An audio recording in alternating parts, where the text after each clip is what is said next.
कहानी की शुरुआत एक बैंक को दिखाते हुए होती है, जहां जैक और कैरोल बैंक के दो एम्प्लॉय थे। सभी वर्क ठीक से चल रहा था और सारे लोग रेगुलर बेसिस पे अपने पैसों की ट्रांजैक्शन करने आ रहे थे।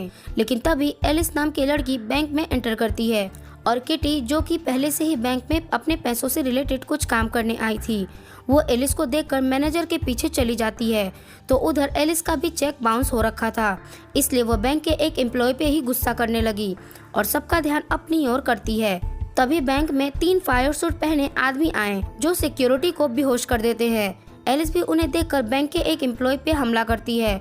तो उधर किटी को बाहर से चिल्लाने की आवाज सुनाई दी, इसलिए वो भी एक गन निकालकर मैनेजर को गन पॉइंट पे कर देती है।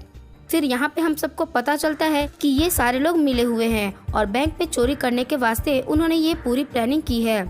वो 3 फायर सूट पहने आदमियों का नाम निक, एसोन और लर्क होता है और बड़ी ही आसानी से उन सारे लोगों ने पूरे बैंक को अपने कब्जे में कर लिया था। वो सभी लोगों को हॉस्टेजेस बना देते हैं ताकि समय आने पे उनकी मदद से वो लोग बचकर भाग जाएं।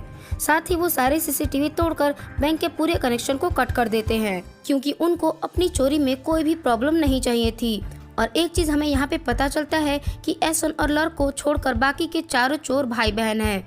निक गुस्से में अपनी बहन एलिस को कहता है कि तुम किसी भी हॉस्टेजेस के साथ मारपीट नहीं कर सकते, क्योंकि उसका बिहेवियर थोड़ा गुस्से वाला था और स्टार्टिंग में ही उसने बेवजह एक वर्कर पे हमला किया था। एलिस भी कहती है कि मेरा गुस्सा अब शांत हो गया है, तो मैं अब से किसी को भी चोट नहीं पहुंचाऊंगी। जिसके बाद लर्क बैंक के 2 एम्प्लॉय, जिसमें कि कैरल भी होती है, उनको लॉकर रूम में ले जाकर सेफ को खोलने के लिए कहता है। तो डर के मारे कैरल और दूसरी एम्प्लॉय इस समय कुछ भी नहीं कर सकते थे, उनके पास कोई ऑप्शन नहीं बचता, इसलिए वो सेफ को खोलकर सारे पैसे लर्क को दे देते हैं।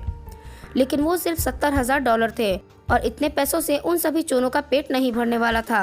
किटी, जो कि समझदारी की बात कहती है कि हम सबको इतने पैसे लेकर यहाँ से निकल जाना चाहिए ताकि पुलिस की नजरों में हम में से कोई भी ना आए। लेकिन इतने कम पैसे देखने के बाद एलिस का दिमाग खराब हो जाता है और वो किटी को कहती है कि जब तक हमें अच्छे खासे पैसे नहीं मिलते तब तक हम में से कोई भी यहाँ से नहीं जाएगा। और उन दोनों की बहस से सभी लोग भी एक दूसरे से लड़ने लगते हैं और एक टाइम पे सारे लोग एक दूसरे के ऊपर गन पॉइंट करके पूरी स्थिति को ही बदल देते हैं। मगर उन सभी को पता था कि ये सब करने से कोई फायदा नहीं होगा, बल्कि इससे वो सारे ही लोग फंस सकते हैं। तो निक कहता है कि जब बैंक में पैसे नहीं हैं तो हम सबको यहाँ से निकल लेना चाहिए, इसी में हमारी भलाई है। लेकिन उसकी बात काटते हुए लर्क बताता है कि ऐसा कभी भी नहीं हो सकता कि बैंक में 1 रुपए भी नहीं है। वो कहता है कि जरूर बैंक में बहुत सारा पैसा है, इसलिए मैनेजर और वर्कर्स हमें पैसों के बारे में नहीं बताना चाहते हैं। तभी उनके बीच जैक भी कहता है कि मैं तुम सबकी मदद कर सकता हूँ, और जैक एक बैंक का ही वर्कर होता है। वो सबको सलाह देता है कि अगर बैंक के सारे अलार्म सही समय पे ऑफ नहीं किए तो जल्दी ही पुलिस यहाँ आ जाएगी और तुम सबको पकड़ लेगी। सारे लोग उसकी बात सुनकर शॉक रहते हैं। तो एलिस उसके करीब आते हुए पूछती है कि हमें क्या करना चाहिए। तो जैक बताता है कि सबसे पहले तुम लोगों को बैंक के सेफ को बंद करना होगा, क्योंकि उसके ओपन होते ही अलार्म भी ट्रिगर हो जाएगा। तो एलिस ये बात सुनकर उसके फेस से कपड़ा हटा देती है और उसको एक मौका देकर सारे अलार्म बंद करने को कहती है। तो जैक एक शर्त रखता है कि अगर तुम लोग बैंक में मौजूद किसी भी आदमी को नुकसान नहीं पहुंचाओगे तो मैं तुम्हारी पूरी मदद करूंगा। एलिस उसकी शर्त को मान जाती है, जिसके बाद जैक भी बिना चालाकी किए चुपचाप बैंक के सेफ को वापस से लॉक कर देता है, जिससे कि वहां के सारे अलार्म ऑफ हो जाते हैं।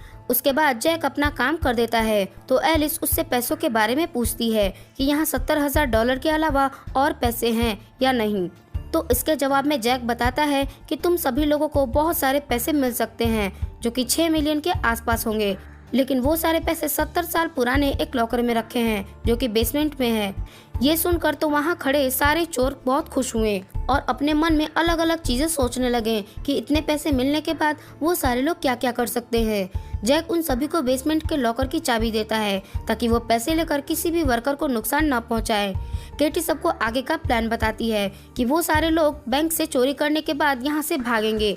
वो सबको कहती है कि हम बैंक के फायर अलार्म को ऑन करके जगह जगह हल्की सी आग लगा देंगे ताकि इसमें हमें भागने का मौका मिल जाए। और उनका भागने का प्लान वाटर पाइप के जरिए होता है।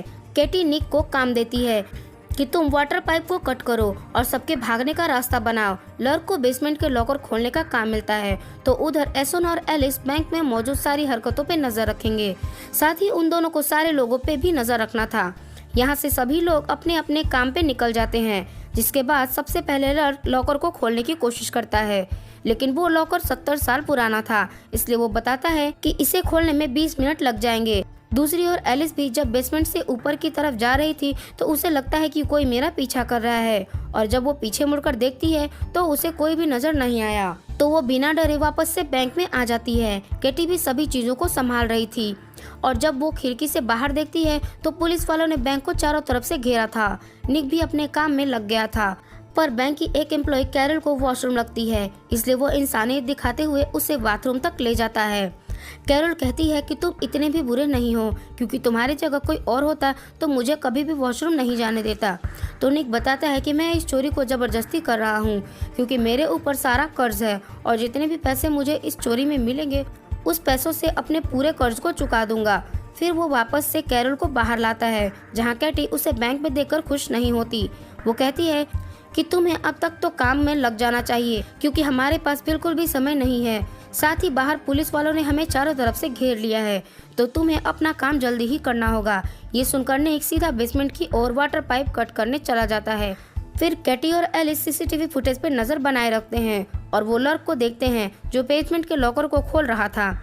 जैक भी कैटी और एलिस के साथ सीसीटीवी देखने लगा, और ऐसा लग रहा था कि जैक उन सभी चोरों की टीम से कुछ छुपा रहा है, पर इस बात के बारे में किसी को भी कोई शक नहीं होता। दूसरी ओर लर्क अपना पूरा काम कर दिया था, वो लॉकर को खोलने में कामयाब रहता है। इसके बाद जब वो लॉकर रूम में एंटर करता है तो उसे वहाँ एक आदमी नजर आया, जिसने कि अपने फेस पे कपड़ा लगाया हुआ था। लर्क बहुत डर गया था, क्योंकि कोई भी इंसान बिना लॉकर खोले अंदर कैसे आ सकता था। पर जब कैटी और एलिस सीसीटीवी फुटेज से लर्क की रिकॉर्डिंग देखते हैं तो उन दोनों को वहाँ लर्क के अलावा और कोई भी इंसान नहीं दिखता। एलिस उससे कांटेक्ट करती है कि वो डर के मारे किसे देख रहा है, तो लर्क धीरे आवाज में बताता है कि मेरे सामने एक इंसान है जिसने कि अपने फेस पे कपड़ा लगाया हुआ है। ये कहते ही उसका कांटेक्ट एलिस से टूट गया, और वहाँ खड़ा जो इंसान होता है उसके पीछे से भी और बहुत सारे लोग निकलकर लर्क की तरफ बढ़ने लगते हैं। वो डर के मारे वहाँ से भागने की कोशिश करता है, पर वो सारे लोग लर्क को पकड़कर मारने लगे, और उसके चिल्लाने की आवाज सुनकर निक भी डर जाता है। एलिस को कुछ ठीक नहीं लगा, और उसे लगता है कि बेसमेंट में कोई चीज है जो लर्क को नुकसान पहुंचा रही है, इसलिए वो उसकी मदद करने के लिए बेसमेंट की ओर जाने लगी। पर तभी अचानक से बेसमेंट का डोर लॉक हो जाता है, जिससे कि एलिस बेसमेंट पे नहीं जा पाती। उधर एसोन जो कि वर्कर्स पे नजर रख रहा था, उसे भी डर लगने लगा। तभी बैंक की सारी लाइट्स ब्लिंक होने लगी, और धीरे धीरे जो सारे वर्कर्स के ऊपर कपड़े लगाए गए थे वो अजीब तरह से बदलने लगे। एसोन यहाँ पे बिल्कुल अकेला था, और उन सभी वर्कर्स के फेस पे लगे कपड़ों को देखकर वो भी लर्क की तरह चिल्लाने लगता है। कैटी भी ये सारा शोर सुनकर एसोन की ओर दौड़ पड़ती है, मगर जब वो उसके पास पहुंचती है तो उसे वहाँ पर एसोन नहीं दिखता। वो गायब हो चुका था, और जिन वर्कर्स को उन लोगों ने हॉस्टेजेस बनाया था वो लोग अभी भी वहीं सहमे बैठे हुए थे, मानो कुछ हुआ ही ना हो। उधर एलिस किसी तरह गन की मदद से बेसमेंट के लॉकर को खोल देती है, और सीधा लर्क को बचाने उसकी तरफ बढ़ने लगती है। तो निक भी बेसमेंट में ही था, और वो भी जल्दी से लर्क की ओर दौड़ने लगा। उसे एक रूम में लर्क दिख जाता है, लेकिन उसकी कंडीशन बहुत बुरी थी। ऐसा लग रहा था कि वो किसी चीज से बहुत बुरी तरह से डरा हुआ है।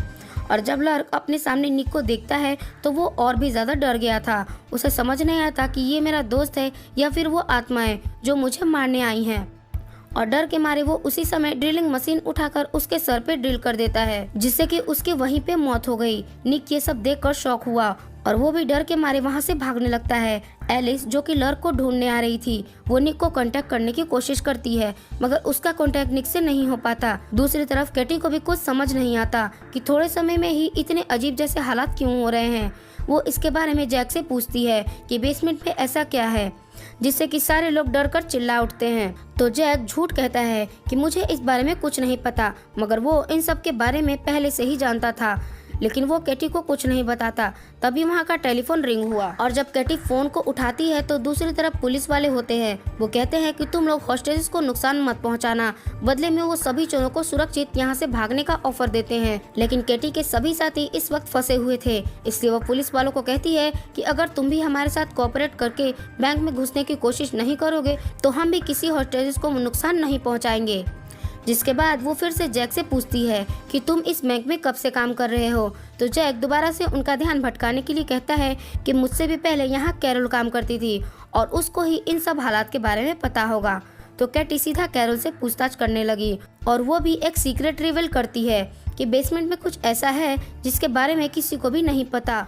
और वो यहाँ पे एक 1982 की कहानी सुनाने लगती है कि इस बैंक में एक चोर भी चोरी करने आया था, मगर चोरी करते हुए किसी वर्कर ने पुलिस को इन्फॉर्म कर दिया, जिसके चलते उस चोर ने गुस्से में आकर सारे वर्कर को टॉर्चर करना शुरू कर दिया था।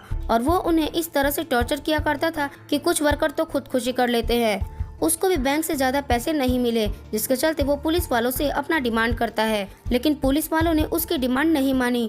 तो गुस्से में आकर उसने बैंक से सभी हॉस्टेजेस से एक दूसरे के ऊपर गोली चलवा दी, जिससे कि सारे हॉस्टेजेस उस चोरी के दौरान मारे गए थे। फिर उस चोर ने उन सभी के बॉडी को बेसमेंट के लॉकर में बंद कर दिया और वहां आग लगा के सब चीज खत्म कर दी। फिर जब पुलिस वालों ने बैंक में घुसकर उस चोर को पकड़ना चाहा तो उन्हें वहां कोई भी नजर नहीं आया और वो चोर अचानक से कहीं गायब हो चुका था और आज तक किसी को भी उस चोर के बारे में नहीं पता कि वो एकदम से कहाँ चला गया। कैरोल कहती है कि उस घटना के बाद उन सारे हॉस्टेजेस की आत्मा उस बेसमेंट में घूमने लगी और उनकी वजह से ही अभी ये हालात चल रहे हैं। उसके जिम्मेदार वो सारी आत्माएं हैं। केटी को उसकी बातों पे भरोसा नहीं होता और वो उल्टा कैरोल को चोट पहुंचाने की कोशिश करती है, मगर तभी निक भी बेसमेंट से ऊपर आ गया था और वो केटी को देखता है कि वो कैरोल को चोट पहुंचा रही है, तो वो उसे रोक लेता है। जिसके बाद वो रोते हुए बताता है कि लर को कुछ हो गया था, जिसके चलते उसने खुदकुशी कर ली। और वो ये भी कहता है कि जरूर बेसमेंट में कुछ भयानक चीज है जो हम सबको मारने की कोशिश में तुली है। वो बहुत दुख में होता है क्योंकि वो नहीं चाहता था कि इस चोरी में किसी भी टीम मेंबर या फिर वर्कर को चोट आए, मगर अब तो लर्क मर चुका था और उल्टा उन लोगों ने वर्कर्स के साथ भी बहुत जुर्मी भी कर दी थी। कैटी को इससे कोई फर्क नहीं पड़ता कि इस चोरी में किसी भी वर्कर को चोट आई या नहीं, पर जब उसे निक से पता लगा कि लर्क अब नहीं रहा तो वो बहुत हैरान और दुखी हुई, क्योंकि अब उसको भी लगने लगा था कि बेसमेंट में वो सारी आत्माएं हैं जो 1982 की चोरी में मारे गए थे। तभी एलिस भी बेसमेंट से ऊपर आई और उसने वो 6 मिलियन रुपए भी अपने साथ लाए थे, जिसे देखकर ना तो निक खुश होता है और ना ही कैटी, क्योंकि इस चोरी में उन्होंने अपने एक साथी को खो दिया था और अब किसी को भी उन पैसों से लेना देना नहीं था। मगर जब कैटी उन पैसों को देखने लगी तो उसे पता चलता है कि ये सारे पैसे 1982 के ज़माने की हैं, जिससे कि वो लोग और भी दुखी हो जाते हैं। कैटी को एलिस के ऊपर बहुत गुस्सा आया क्योंकि उसकी वजह से वो सारे लोग चोरी करने के लिए रुके थे और गुस्से में आकर वो एलिस से लड़ने लगती है। पर लड़ाई के बीच एलिस देखती है कि कैटी के सर पे लेजर का मार्क आ रहा है, तो वो उसी समय कैटी को धक्का देके नीचे गिरा देती है और अचानक उस लेजर से बैंक के अंदर एक बुलेट चलती है जो कि सीधा कैटी के सर में लगने वाली थी, लेकिन एलिस ने उसे बचा लिया था और ये बुलेट बाहर से पुलिस वालों ने ही चलाई थी। ये सब होने के बाद जैक भी गुस्से में आ जाता है और वो कहता है कि तुम सब चोरों की वजह से सारे वर्कर्स की जान खतरे में है, क्योंकि ये गोली किसी भी वर्कर को लग सकती थी। पर एलिस उससे वादा करती है कि चाहे कुछ भी हो जाए वो यहाँ पे किसी को भी मरने नहीं देगी। वो सीधा सिक्योरिटी गार्ड के पास आई और पूछने लगी कि सारे हॉस्टेजेस के बंदी होने के बावजूद भी पुलिस वाले हमला क्यों कर रहे हैं, पर इस बारे में खुद सिक्योरिटी गार्ड को कुछ नहीं पता था। वो कहता है कि शायद पुलिस वालों को गलत इन्फॉर्मेशन मिली होगी कि तुम लोग हॉस्टेजेस को टॉर्चर कर रहे हो, इसलिए पुलिस वाले भी हॉस्टेजेस को बचाने के लिए जवाबी हमला कर रहे हैं। वो एक सजेशन देता है कि तुम कुछ हॉस्टेजेस को रिहा कर दो ताकि पुलिस वाले तुम सभी लोगों पे भरोसा कर सके कि तुम किसी को भी नुकसान नहीं पहुंचा रहे हो। दूसरी तरफ निक भी मजबूरी में अपना काम पूरा करने में बिजी होता है और तभी वो वाटर पाइप को कट कर देता है ताकि वो सारे लोग बैंक से भाग जाएं।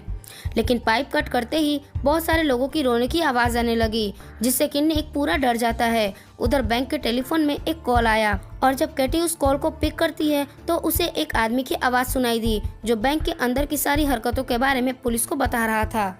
ये सुनकर तो कैटी हैरान हो गई क्योंकि उन लोगों ने सारे वर्कर्स को हॉस्टेजेस बना दिया था और ना ही किसी हॉस्टेज के पास मोबाइल था जो सारी इन्फॉर्मेशन पुलिस को बता सके। कैटी को कुछ भी समझ नहीं आता कि ये सारी जानकारी पुलिस को कौन दे रहा है। दूसरी तरफ निक जब डर के मारे ऊपर की तरफ आ रहा होता है तो उसे बीच में एक लड़की दिखाई पड़ती है जो कि बहुत डरी हुई थी और वो निक को कहती है कि मुझे मत मारना, मैंने कुछ भी नहीं किया। तो निक कुछ भी समझ पाता उससे पहले एलिस जोर से चिल्लाती है और निक पीछे की ओर देखता है। जब दोबारा से उस लड़की की तरफ देखता है तो अचानक उस लड़की का फेस पूरा चेंज हो जाता है। दरअसल ये लड़की 1982 की चोरी में एक हॉस्टेज थी और इसने भी सभी की तरह एक दूसरे के ऊपर फायरिंग की होती है, जिसके चलते आज उसकी आत्मा उसी बेसमेंट में भटक रही है और अपने सामने एक आत्मा को देखकर निक बुरी तरह डर गया था और वो वहाँ से भागने की कोशिश करता है। उधर बैंक में कैटी भी पुलिस वालों को कॉल करती है और पूछती है कि तुम लोगों ने बैंक में फायरिंग क्यों करी थी। तो ऑफिसर बताते हैं कि हमें लगा कि तुम हॉस्टेज के साथ बुरा व्यवहार कर रहे हो, तो बदले में चेकिंग करने के लिए हमने भी फायरिंग कर दी। तो कैटी उनसे एक डील करती है कि मैं हॉस्टेजेस को जिंदा बाहर लेके आऊंगी, बदले में तुम्हें हमें यहाँ से सुरक्षित जाने देना होगा। तो पुलिस वाले भी उसकी डील को मान लेते हैं, जिसके बाद कैटी एक हॉस्टेज को बाहर ले जाकर पुलिस वालों को सौंप देती है और धमकी देते हुए कहती है कि अगर आगे से एक भी फायरिंग हुई तो मैं सारे हॉस्टेज को जिंदा मार दूंगी। फिर वो वापस से बैंक के अंदर आई और टेलीफोन से उस आदमी की आवाज़ सुनने लगती है, जो अभी भी पुलिस वालों को बैंक के अंदर की सारी डिटेल बता रहा होता है। बेसमेंट में निक सारी जगह पेट्रोल छिड़क सब चीजें जलाने वाला था। तो उसके पास एलिस आई और वाटर पाइप के बारे में पूछती है कि वो कट हुई या नहीं। तो निक घबरा के बताता है कि मैंने पाइप काट दी है, तो फटाफट पाइप के जरिए यहाँ से निकल जाओ। तो एलिस भी उसकी बात मानकर वहाँ से भागने लगी और खुद ने एक पूरी जगह पेट्रोल डालकर आग लगा देता है, जिससे कि बैंक के सारे फायर अलार्म बजने शुरू हो जाते हैं। उधर कैटी को भी कुछ समझ नहीं आता कि वो अब क्या करे। तो जैक उसे एडवाइस देते हुए कहता है कि फायर अलार्म बज रहे हैं तो पुलिस भी तुम्हें नहीं छोड़ेंगी और किसी भी समय वो अंदर तुम लोगों पे हमला कर ही देगी, इसलिए इसी में तुम सबकी भलाई है कि तुम यहाँ से इसी वक्त भाग जाओ। केटी को भी कुछ समझ नहीं आ रहा था, इसलिए वो भी जैक की बात मानकर वहाँ से भागने लगती है। लेकिन उससे पहले वो जैक की सारी रस्सी खोल देती है और सीधा पैसों का बैग उठाकर बेसमेंट की ओर दौड़ पड़ती है। जैक भी खुद को आजाद पाने के बाद सबसे पहले सिक्योरिटी को छुड़ाता है और तभी फायर अलार्म बजने की वजह से पुलिस भी बैंक में इंटर कर लेती है और सारे हॉस्टेज को बचाने में लग जाती है। दूसरी ओर कैटी वाटर पाइप से भागने वाली होती है और तभी उसे निक के चिल्लाने की आवाज सुनाई दी। उस समय उसके पास मौका था कि वो अकेले ही पैसों के साथ वहाँ से भाग जाए, पर वो निक को अकेला नहीं छोड़ना चाहती थी, इसलिए वो उसकी मदद के लिए वापस बेसमेंट की ओर जाने लगी। मगर जैसे ही वो उस लॉकर के पास पहुंचती है जो 1982 के समय का होता है, तो कैटी को भी वहाँ बहुत सारे आत्माएं नजर आईं, जिससे कि वो बहुत डर गई और उसे भी सब चीजों पे विश्वास आ चुका था कि 1982 की घटना में बहुत सारे लोगों ने अपनी जान गंवाई है। तभी लॉकर का डोर खुद ही बंद होने लगा और कैटी वहाँ पे अटकने लगती है, पर अचानक निक वहाँ आकर कैटी को बचा लेता है। वो दोनों भागते हुए उन आत्माओं से अपना पीछा छुड़ाने की कोशिश करते हैं, लेकिन वो आत्माएं बहुत सारी थीं और इजीली वो उन दोनों को पकड़ सकती थी। तो यहाँ पे निक कुछ नहीं सोचता और कैटी को वहाँ से भागने के लिए कहता है और खुद वो अकेले ही उन सारी आत्माओं से लड़ने के लिए तैयार था। कैटी भी डर के मारे वहाँ से सीधा वाटर पाइप में चली जाती है। उसके जाने के बाद निक एक गैस पाइप तोड़ते हुए लाइटर जला देता है, जिससे कि वहाँ एक जोरदार ब्लास्ट हुआ। फिर यहाँ पे सीन शिफ्ट होकर कुछ दिन आगे आया, जहाँ कैटी गाड़ी से कहीं जा रही थी और वो रेडियो पे सुनती है कि बैंक में ब्लास्ट होने के कारण सभी चोरों की जान चली गई है, जिसमें कि कोई भी चोर जिंदा नहीं बचा। फिर वो एक जगह पहुंची जहाँ पे एलिस उससे मिलने आई। वो दोनों एक दूसरे को देखकर खुश होते हैं क्योंकि उस चोरी में वो दोनों बच गए थे। मगर जब कैटी उस बेसमेंट के बारे में पूछती है कि वहाँ क्या चीज़ थी जो सारे लोगों पे हमला किए जा रही थी, तो एलिस कहती है कि मुझे भी उस बारे में कुछ नहीं पता, लेकिन जो भी चीज़ उस दौरान हुई उसे हम दोनों कभी नहीं भूल पाएंगे। फिर एलिस निक के बारे में पूछती है कि उस ब्लास्ट में निक भी मारा गया या फिर वो भी जिंदा है। तो कैटी बताती है कि ब्लास्ट में सारे लोग मारे गए, साथ ही निक ने मुझे बचाने के चक्कर में अपनी जान गंवा दी। ये सुनकर दोनों बहनें रोने लगती हैं। फिर यहाँ पे हमें बैंक के सारे सीसीटीवी फुटेज दिखाए जाते हैं, जिसमें कि एसन और लॉर किसी भी चीज से डर के मारे खुदकुशी कर रहे थे। और ये सब देखने के बाद पुलिस वालों को भी समझ नहीं आता कि उन दोनों ने खुदकुशी क्यों की थी। वो बैंक के एम्प्लॉय कैरोल से जब पूरे हालात के बारे में पूछते हैं, तो कैरोल भी पुलिस वालों को बारीकी से सब चीजें बताने लगी और कहती है कि चोरों ने 7 लोगों को हॉस्टेज बनाया हुआ था। मगर पुलिस वालों को शक होता है कि कैरोल एक हॉस्टेज ज्यादा बता रही है, क्योंकि पुलिस वालों को खबर मिली हुई थी कि बैंक में बस 6 हॉस्टेजेस है। कैरोल भी उनको एक चीज बताती है कि बैंक में जैक नाम का एक आदमी भी था, जो चोरों की टीम को बैंक का एम्प्लॉय बनकर सारी चीजें बता रहा था। तो ये नाम सुनकर पुलिस वाला बताता है कि जैक तो 1982 की चोरी में मारा गया था। दरअसल उस समय वो बैंक का मैनेजर था और यहाँ पे हमें 1982 का एक सीन दिखाया गया जब उस चोरों ने बैंक में रॉबरी करने की कोशिश करी थी। तो जैक पुलिस को कॉल करने लगता है, मगर इस बात का पता उस चोर को लग गया, जिसके कारण उसने जैक को उसी समय शूट कर दिया। दूसरी तरफ कैटी और एलिस दोनों बहनें वहाँ से जाने लगती हैं, पर तभी एलिस गाड़ी के बोनट के सामने होती है तो अचानक से वो चोर उसके पीछे आ जाता है। दरअसल 1982 के समय में जब चोर ने बैंक में आग लगाई थी, तो वो खुद भी उस आग में झुलसकर मारा गया था। और दूसरी ओर जैक की भी आत्मा अभी भी उस बैंक में भटक रही है और वो हमेशा बैंक को प्रोटेक्ट करते हुए उन चोरों से लड़ता है जो बैंक में चोरी करने के लिए आते हैं। तो दोस्तों, कैसी लगी आपको ये मूवी? हमें लाइक और कमेंट करके ज़रूर बताएं और हमारे चैनल को भी ज़रूर सब्सक्राइब कर दें, क्योंकि हमें आपके सपोर्ट की बहुत ज़्यादा ज़रूरत है। तब तक के लिए टाटा और बाय बाय।